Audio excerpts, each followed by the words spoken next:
लघु कृति। सुनिए छोटी और दिलचस्प कहानियाँ। आज की कहानी है लाल बंगला। जैसा उसका नाम था, बंगला देखने में भी बिल्कुल वैसा ही था। कहते हैं इसके मालिक ने इटली से लाल संगमरमर मंगवाकर बंगले में लगवाए थे। उस बंगले का रंग सिर्फ लाल नहीं था, अपितु उसके पूरे बागीचे में लाल फूल खिलते, पेड़ों पर लाल फल लगते, यहाँ तक कि पर्दे भी सुर्ख लाल रंग के लगे थे। पूरे शहर में वह बंगला सिर्फ दो चीज़ों के लिए ही मशहूर था। पहले अपने लाल रंग के लिए, और दूसरा कभी भी ना बिक पाने के लिए। उसमें कई वर्षों से किराएदार रहते थे जो अब यह बंगला छोड़ना नहीं चाहते। उनका कहना था कि इतने सालों से पुश्त दर पुश्त इस बंगले में रहने के बाद अब वह बंगला उन्हें ही मिलना चाहिए। पर जो कीमत वो बंगले की देना चाहते थे, वह उसकी वास्तविक कीमत से बहुत कम थी। आज फिर से एक व्यापारी उस बंगले को देखने आया है। मोड़ पर भी वह बंगला अपनी शान और शौकत से ऊंचा खड़ा है। अपनी कार से उतर के वह व्यापारी जैसे ही मोड़ पर आया तो वह एक आदमी से टकरा गया। उसने पूछा, भैया, क्या लाल बंगला इसी सड़क पर है? उस आदमी ने मुंह से कुछ भी नहीं कहा, सिर्फ हाँ में सिर हिला दिया और आगे चला गया। बंगला ढूंढने में कोई खास परेशानी नहीं हुई। व्यापारी के साथ उसकी पत्नी भी थी। लाल बंगला सच देखने में ऐसा प्रतीत होता था जैसे वो कितने राज अपने अंदर छुपाए बैठा हो। उसका बागीचा ऐसा सुंदर कि किसी का भी मन मोह ले। पेड़ों पे लटकते लाल फूल और फल राहगीरों की नज़र चुरा लेते थे। जैसे ही वह व्यापारी इस बंगले के अंदर आए, उसकी पत्नी के मुंह से निकल गया, यह बंगला तो मैं ही लूँगी। क्या खूबसूरती है इसकी। इसकी सुंदरता तो पूरे विश्व में अलग है। मैं कितने ही देश घूम चुकी हूँ, पर ऐसा नायाब बंगला मैंने कहीं नहीं देखा। ऐसा करिए, जो भी इसकी कीमत हो उसकी दुगनी कीमत दे के यह बंगला खरीद लीजिए। मेरा इस बंगले पर दिल आ गया है। यह बंगला बहुत ही मनमोहक है। बंगला साफ सुथरा आलीशान खड़ा था, पर उसमें एक अजीब सा सन्नाटा था, एक विचित्र सी खामोशी। ऐसी खामोशी जो लगता था कानों के पर्दे में सुराख कर देगी। व्यापारी ने धीरे से दरवाजे पर दस्तक दी। दस्तक सुन ऐसा लगता था जैसे सालों से यहाँ कोई आवाज़ ना हुई हो। जैसे सन्नाटे को चीरती हुई वह आवाज़ बहुत तेज़ मालूम पड़ रही थी। थोड़ी देर बाद तेज़ कदमों की आहट हुई और दरवाज़ा खोलने की आवाज़ आई। दरवाज़ा खोलने पर एक बड़ी सुंदर सी स्त्री सामने उपस्थित हुई। उसने हल्के गुलाबी रंग की साड़ी पहनी थी और सलीकेदार बाल बनाए थे। उसके चेहरे पर एक मधुर मुस्कान थी। उसने व्यापारी और उसकी पत्नी को आदरपूर्वक अंदर बुलाया। घर जितना बाहर से आलीशान था, उतना ही खूबसूरत अंदर से। बाहर से वह लाल रंग का था, परंतु अंदर से उसकी दीवारों पर सफ़ेद रंग कराया गया था। सफ़ेद रंग पर लाल पर्दे और लाल फर्नीचर बड़ा सुंदर लग रहा था। कोने से रखा एक विशालकाय पियानो उस कमरे की सुंदरता को और बढ़ा रहा था। घुमावदार सीढ़ियाँ ऊपरी मंजिल पर जा रही थीं। कमरे के बीचों बीच एक बड़ा सा झूमर लगा था और उसके पीछे एक अलमारी थी जिसमें कई फ़ोटो फ्रेम लगे थे। शायद इस स्त्री के परिवार वालों की तस्वीरें थीं।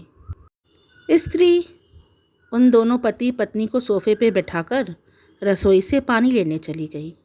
बगल के कमरे से बच्चों की खेलने की आवाज़ आ रही थी। व्यापारी की पत्नी को यहाँ का वातावरण बड़ा सुखद लग रहा था। घर बाहर से जितना गंभीर और सन्नाटे से भरा था, अंदर से उतना ही खुशनुमा माहौल था। झूमर हवा से हल्के से हिलता तो बहुत मधुर सी ध्वनि आती। व्यापारी के पत्नी ने कहा, वाह, मन मोह लिया इस घर ने मेरा।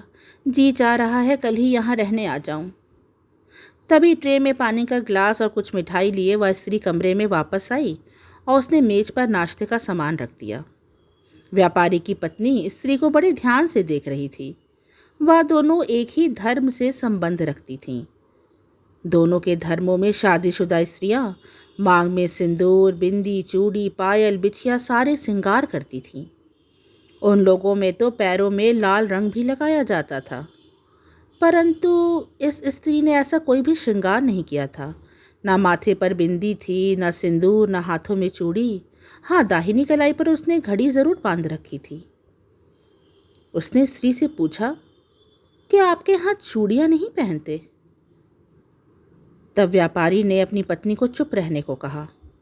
तब तक वह स्त्री बोली, अब नहीं पहनती, पहले पहना करती थी। व्यापारी की पत्नी ने कहा, मतलब?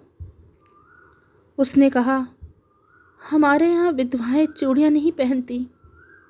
क्या? आपके पति इस दुनिया में नहीं? 3 साल पहले उनका देहांत हो गया। और आपके बच्चे? वो एक बड़ी दुखद दुर्घटना थी। उस दुर्घटना में मैं सिर्फ बची थी और मेरा पूरा परिवार खत्म हो गया था। व्यापारी की पत्नी का चेहरा सफ़ेद पड़ गया। अगर इसका पूरा परिवार खत्म हो गया था तो बगल के कमरे से बच्चों की खेलने की आवाज़ कैसे आ रही थी? व्यापारी की पत्नी व्यापारी को एकटक देख रही थी। वह समझ नहीं पा रही थी कि क्या करे। बगल के कमरे से अभी भी बच्चों की खेलने की आवाज़ आ रही थी। फिर वह सोचती है कि शायद पड़ोस के बच्चे हों, यहाँ आकर खेल रहे हों। तभी व्यापारी उस स्त्री के साथ घर देखने चला गया और व्यापारी की पत्नी वहीं अकेले रुक गई। कमरे से बच्चों की मंद मंद हंसने की आवाज़ आ रही थी। उसे उत्सुकता जगी कि कमरे में देखें कौन बच्चे खेल रहे हैं। उसने दरवाज़ा खोलने का प्रयास किया, पर दरवाज़ा बंद था। जैसे ही उसने दरवाजे के हैंडल को घुमाया, बच्चों की आवाज़ आना बंद हो गई। उस दरवाजे में चाबी घुसाने के लिए की होल बना था। व्यापारी की पत्नी ने उसी की होल से अंदर झांकने का प्रयास किया तो देखती है कि पूरा कमरा खाली पड़ा है। अंदर एक बिस्तर पड़ा है, खिड़की से हल्की रोशनी आ रही है और अन्य कोई प्रकाश नहीं है, पर उस कमरे में कोई भी नहीं था। वह थोड़ा घबरा जाती है। फिर वह उस अलमारी में उन तस्वीरों को देखने लगती है जो कोने में रखी हुई थी। उस अलमारी में एक तस्वीर को देख के वह औरत चौंक जाती है। उसमें वही आदमी था जो अभी कुछ देर पहले नीचे मोड़ पे सड़क पे उन्हें मिला था। वह उसे इसलिए इतनी जल्दी पहचान जाती है क्योंकि उसके सर पे एक बहुत गहरा कटे का निशान था और वैसे ही कटे का निशान इस तस्वीर वाले आदमी के चेहरे पर भी था। वह हड़बड़ा जाती है। वह सोचती है आखिर यहाँ सब क्या हो रहा है, वह व्यक्ति कौन है? अगर यह स्त्री यहाँ अकेले रहती है तो फिर वह आदमी कौन है जो उन्हें नीचे मिला था? तस्वीर में देखने में तो वह स्त्री का पति ही जान पड़ रहा था, लेकिन वह खुद को समझाती है, हो सकता है इसका भाई हो, इससे मिलने आया हो। तभी व्यापारी और वह स्त्री वापस आ जाते हैं। व्यापारी बंगला देख के बहुत खुश था, लेकिन व्यापारी की पत्नी अब ज़्यादा प्रसन्न नहीं थी। उसके मन में शक आ गया था। वह उस स्त्री से पूछती है कि आखिर वह कमरा क्यों बंद है जिसमें बच्चे खेल रहे हैं। तो वह स्त्री कहती है, यहाँ तो कोई बच्चे नहीं। ये बात सुन के व्यापारी भी चौंक जाता है क्योंकि उसने भी बच्चों की खेलने की आवाज़ सुनी थी। फिर व्यापारी की पत्नी उससे पूछती है कि तस्वीर में वह आदमी कौन है जिसके सर पे कटे का निशान है। अभी थोड़ी देर पहले ही वह उन्हें सड़क पर मिला था। तो वह स्त्री कहती है, वह उसके पति थे। दोनों पति पत्नी बर्फ से जम जाते हैं। उन्हें समझ में नहीं आ रहा था कि उनके साथ क्या हो रहा है। तभी पीछे सीढ़ियों से किसी के उतरने की आवाज़ आती है। खट खट खट। वे दोनों पीछे पलटते हैं, पर वहाँ कोई नहीं था, सिर्फ जूतों की आवाज़ आ रही थी। थोड़ी देर बाद वह आवाज़ आना बंद हो जाती है और साथ ही व्यापारी की पत्नी की सांसें भी। उनके माथे पर पसीनों की लकीरें आ जाती हैं, होंठ सूख जाते हैं, हाथ पैर ठंडे हो जाते हैं और चेहरा सफ़ेद पड़ जाता है। दिल की धड़कनें तेज़ हो जाती हैं। तभी उस स्त्री ने कहा, आइए चलिए आपको ऊपर की मंजिल भी घुमा लाऊं। ऊपर की मंजिल से नज़ारा बहुत सुंदर लगता है, आप देखेंगे तो देखते ही रह जाएंगे। पर व्यापारी और उसकी पत्नी को एक कदम भी ऊपर जाना गवारा नहीं था। डर के मारे उनके हाथ पैर ऐसे कांप रहे थे मानो उन्होंने सच का भूत देख लिया हो। तभी व्यापारी तेजी से बढ़ा और बाहर जाने के लिए दरवाज़ा खोलना चाहा, पर वह दरवाज़ा तो बाहर से बंद था। व्यापारी की पत्नी ने स्त्री से कहा, बहन प्लीज़ हमें जाने दो, हमने तुम्हारा क्या बिगाड़ा है? हम तो सिर्फ ये बंगला देखने आए थे। अगर तुम इसे बेचना नहीं चाहती हो तो तुम आराम से यहाँ रहो, हम ये बंगला कभी नहीं खरीदेंगे। स्त्री मुस्कुराने लगी और बोली, ऐसी कोई बात नहीं है, आप बंगला देखने आए हैं, इत्मीनान से देख लीजिए। चलिए पहले ऊपर की मंजिल देख लीजिए। वह बार बार ऊपर की मंजिल देखने का आग्रह कर रही थी और व्यापारी और उसकी पत्नी वहीं बर्फ से जमे खड़े थे। उनकी बस चीख निकलना ही बाकी रह गई थी। व्यापारी ने तेज़ी से फिर से बाहर जाने का दरवाज़ा खोला तो इस बार दरवाज़ा खुल गया। दोनों पति पत्नी तेज़ी से बाहर दरवाजे की तरफ भागे जा रहे थे। तभी बगीचे के बास का दरवाज़ा अपने आप बंद होने लगा, जिसे देख के उनकी सांसें अटक गईं। वह अपने प्राण लेकर दौड़े। किसी भी तरह बाहर का दरवाज़ा बंद होने से पहले उन्हें इस घर से, इस लाल बंगले से बाहर निकल जाना था। व्यापारी और उसकी पत्नी पूरा जोर लगाकर दरवाजे की तरफ दौड़े। उन्हें मेन गेट बंद होने से पहले ही बाहर निकलना था, नहीं तो शायद वो इस बंगले में हमेशा के लिए कैद होकर रह जाएं। वह इतनी तेज़ दौड़े जैसे उनके पैर ज़मीन पे नहीं पड़ रहे हों, 3-4 कदम में हवा में ही उड़ते चले जा रहे हों।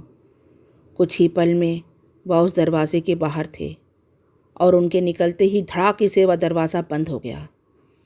पति पत्नी दोनों पसीने में लथपथ भागते हुए दोनों अपनी गाड़ी में बैठ गए। व्यापारी की पत्नी ने डरते हुए लाल बंगले की तरफ आखिरी बार देखा तो ऊपर की मंजिल पर वह पत्नी अपने मृत पति के साथ खड़ी मुस्कुरा रही थी। व्यापारी की पत्नी ने अपनी आंखें बंद कर लीं और अपने पति से कहा कि कभी भी भूल से इस सड़क पर दोबारा नहीं आएंगे। गाड़ी हवा से बाती करती धूल उड़ाती गायब हो गई।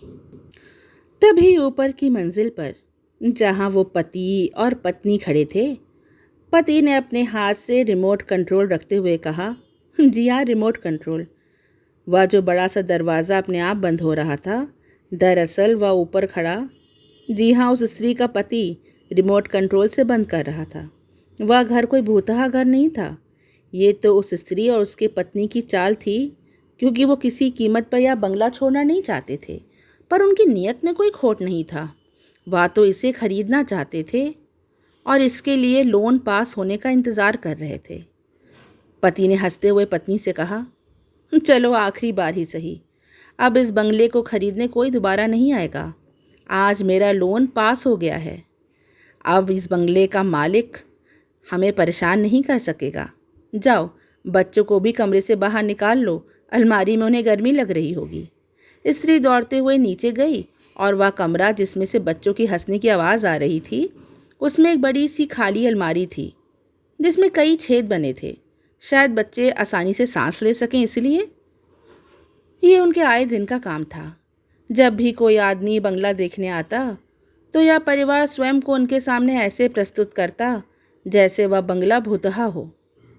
हर बार एक नई कहानी गढ़ी जाती और उसे इस हद तक डराया जाता जब तक वह घर छोड़कर भाग न जाए, और बाहर का दरवाज़ा बंद करना इस सारी कहानी में दहशत और डर को और बढ़ा देता। पति ने हंसते हुए पत्नी से कहा, अरे भगवान, जरा पकौड़ी तो बनाओ, गला सूख जाता है इस नाटक करने में। चलो कुछ खा पी के हम भी खुशी मनाएं। अब हमें ज़िंदगी में यह नाटक कभी दोबारा नहीं करना पड़ेगा। अब हम खुद इस बंगले के मालिक बन जाएंगे। बच्चे भी उछलते कूदते कमरे से बाहर आ गए और कहने लगे, मम्मी कितना अच्छा होगा, अब हमें लोगों को डराने का नाटक कभी दोबारा नहीं करना पड़ेगा। पर लोग भी कितने बेवकूफ़ होते हैं, हम ज़रा सी ऐसी हरकत करते हैं और वह डर के ऐसे भाग जाते हैं। सही में बड़े बड़े अंकल आंटी भी डर जाते हैं मम्मी। सच बच्चे, अंधविश्वास हमारे समाज से हट जाना चाहिए, नहीं तो कुछ लोग इस अंधविश्वास का गलत फ़ायदा उठाते हैं। शायद हमने भी उठाया है। अभी आप सुन रहे थे मेरी लिखी कहानी लाल बंगला। कहानी अच्छी लगी हो तो इसे लाइक करें, कमेंट सेक्शन में अपनी प्रतिक्रिया ज़रूर दें और ऐसे ही दिलचस्प कहानियाँ सुनने के लिए चैनल को सब्सक्राइब करें। Bye for now, thanks for listening.